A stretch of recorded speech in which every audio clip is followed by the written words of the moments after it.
નમસ્કાર. આજની તારીખ 14/2/2026 એટલે વેલેન્ટાઇન ડે. ના, આજે વેલેન્ટાઇન ડે તો પશ્ચિમી સંસ્કૃતિ અનુસાર છે, પણ આપણી ભારતીય સંસ્કૃતિ અનુસાર આજે માતૃપિતૃવંદના દિવસ છે. તમેવ માતા ચ પિતા તમેવ બંધુ ચ સખા તમેવ. આજના આ કાર્યક્રમમાં હું શાળાના ટ્રસ્ટીશ્રી, શિક્ષક અને વિદ્યાર્થીઓનું સ્વાગત કરું છું. માતૃપિતૃ વંદના એટલે માતા અને પિતાનો આભાર વ્યક્ત કરવાનો દિવસ. બાળકના જન્મથી માંડીને સંપૂર્ણ જીવન દરમિયાન બાળકનું લાલન પાલન, સંસ્કાર, શિક્ષણ વગેરેનું સિંચન નિસ્વાર્થ ભાવે કરે છે અને વિના મૂલ્ય કરે છે. માતા પિતાના અનંત ઉપકારોનું ઋણ ક્યારેય ચૂકવી શકાતું નથી. તેમને યાદ કરીને યથાભાવે પૂજન કરી તેનો આભાર પ્રગટ કરવો તે આપણું કર્તવ્ય છે. આજે આપણે અહીં એટલા માટે જ ભેગા થયા છીએ. આજના દિવસે આપણે આપણા માતા પિતાનું વંદન તો કરવું જ જોઈએ. સાથે એક શિક્ષક જેના માટે એના તમામ વિદ્યાર્થીઓ એના બાળક છોકરા સમાન છે, તો આજે આપણી શાળાના ટ્રસ્ટીશ્રી માતા પિતા સમાન છે. આપણા ગુરુ અને માતા પિતા એવા નવીન સર અને હંસા મેમને હું વિનંતી કરીશ કે અહીં આવે અને આપણે તેમની વંદના કરીએ. હંસા મેમની વંદના કરવા માટે હું ધોરણ 9 ના વિદ્યાર્થીઓને બોલાવીશ.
હવે કાર્યક્રમની શરૂઆત કરીએ તો આજના આ દિવસને અનુરૂપ સ્પીચ લઈને આવે છે નવનો વિદ્યાર્થી મહેશ્વરી કશ્યપ.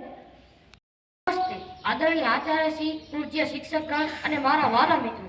આજે મને એક એવા વિષય પર બોલવાની તક મળી છે જે આપણા જીવનનો આધાર છે, માતૃપિતૃ વંદના. આપણા શાસ્ત્રોમાં કહેવાય છે, જનની જન્મભૂમિ સ્વર્ગાદપિત ગરીયસી, એટલે કે માતા અને માતૃભૂમિ સ્વર્ગ કરતા પણ મહાન છે અને પિતા એક એવું આકાશ છે જે આપણને રક્ષણ આપે છે. માતા એ ઈશ્વરનું બીજું રૂપ છે. જ્યારે બાળક બોલી પણ નથી શકતું ત્યારે તેની માતા તેની તમામ જરૂરિયાતો સમજી જાય છે. હવે આપણે માતા પિતાના અગણિત ઉપકારો ક્યારેય ભૂલવા ન જોઈએ. એવા ઉપકારો માનતો ગીત લઈને આવશે ધોરણ 7 ની વિદ્યાર્થીનીઓ.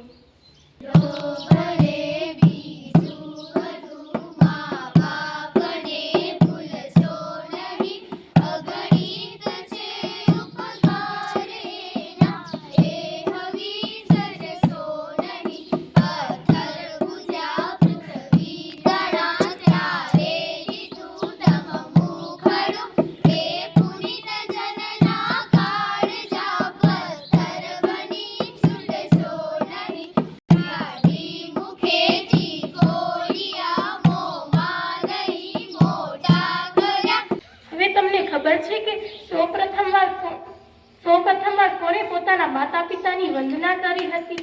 તો તેના માટે રૂપક લઈને આવે છે ધોરણ 7 અને 8 ના વિદ્યાર્થીઓ. અને માતા પાર્વતી બિરાજમાન છે. નારદજી નારાયણ કરતા પ્રવેશ કરે છે અને એક દિવ્ય ફળ અર્પણ કરે છે. નારાયણ નારાયણ નારાયણ નારાયણ. પ્રણામ પ્રભુ, પ્રણામ માતા. આ એક દિવ્ય જ્ઞાનનું ફળ છે અને જે ખાશે એ બ્રહ્માંડમાં સૌથી શ્રેષ્ઠ જ્ઞાની કહેવાશે. પણ શરત એ છે કે આ ફળ આખું ખાવું પડશે, તેના ટુકડા કરી શકાશે નહીં. પણ નારદજી, મારે તો 2 પુત્રો છે, આ ફળ કોને આપવું? ત્યાં જ કાર્તિકેય અને ગણેશજી પ્રવેશ કરે છે.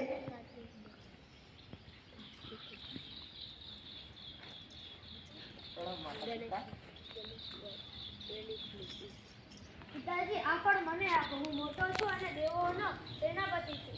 પિતાજી, આ ફળનો સાચો અધિકારી હું છું. તમે બંને શ્રેષ્ઠ છો, પણ આ ફળ માટે તમારે એક પરીક્ષા આપવી પડશે, જેમાં તમારા વાહન પર બેસી પૃથ્વીની પ્રદક્ષિણા કરી પહેલા જે કૈલાસ પર આવશે એને જ આ ફળ મળશે. એ તો મારા માટે ડાબા હાથનો ખેલ છે. મોર તું તૈયાર થઈ જા, આપણે હમણાં જ પૃથ્વી ફરીને આવીએ. મારું વાહન મૂષક ધીમું છે અને આ પૃથ્વી ઘણી વિશાળ છે. મારે કઈક યુક્તિ કરવી પડશે. ગણેશજી શાંતિથી માતા પિતા પાસે જાય છે. હે માતા, હે પિતા, એ તમારી પૂજા કરી છે. ભલે પુત્ર. શિવ પાર્વતી બેસે છે.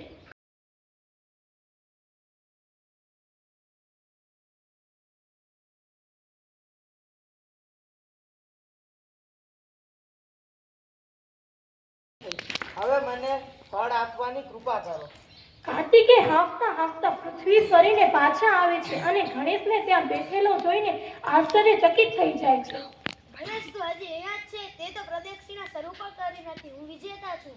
ના પુત્ર કાર્તિકે, ગણેશ તાર કરતા પહેલા પ્રદક્ષિણા કરીને બેઠા છે. એ કેવી રીતે શક્ય છે? ભાઈ કાર્તિકે, શાસ્ત્રો કહે છે કે માતૃદેવો ભવ, પિતૃદેવો ભવ. સંતાન માટે તેના માતા પિતા તેમનું સાક્ષાત બ્રહ્માંડ છે. તમે ભલે પૃથ્વી ફર્યા, પણ પૃથ્વી જેના આધારે ટકી છે તે તો મારા માતા પિતા છે. મેં તેમની પ્રદક્ષિણા કરી એટલે આખા બ્રહ્માંડની પ્રદક્ષિણા થઈ ગઈ. ગણપતિ, તારી બુદ્ધિ અને તારો તર્ક ખરેખર અદ્ભુત છે. મને તારા પર ગર્વ છે. એકદમ સાચું. ગણેશ શરીરના શ્રમ કરતા બુદ્ધિ અને ભક્તિનો ઉપયોગ કર્યો છે. ગણેશ, તારી આ પિતૃભક્તિ જોઈને અમે અત્યંત પ્રસન્ન છીએ. આ ફળ તારા માટે જ છે.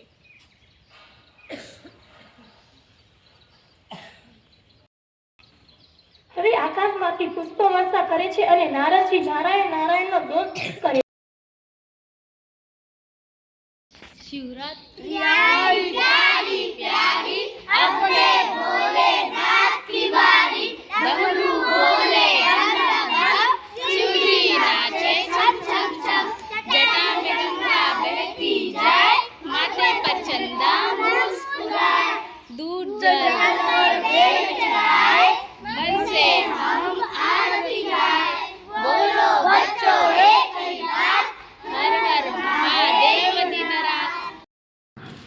આજના વિષય અનુરૂપ હંસામેમ આપણે બે શબ્દ કહે છે. અવાજ ઓછો આવ્યો કેમ? ઠંડી હવે ઓછી થઈ ગઈ છે. સૌ પ્રથમ છોકરાઓએ જે અમારું પૂજન કર્યું એ બદલ છોકરાઓનો ખૂબ ખૂબ ધન્યવાદ. જે મને પોતાના મા બાપ સમજી અને મારું પૂજન કર્યું, બધાનો ખૂબ ખૂબ આભાર.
હવે કાર્યક્રમના અંત તરફ છીએ તો હું જોશી રુદ્રને બોલાવીશ.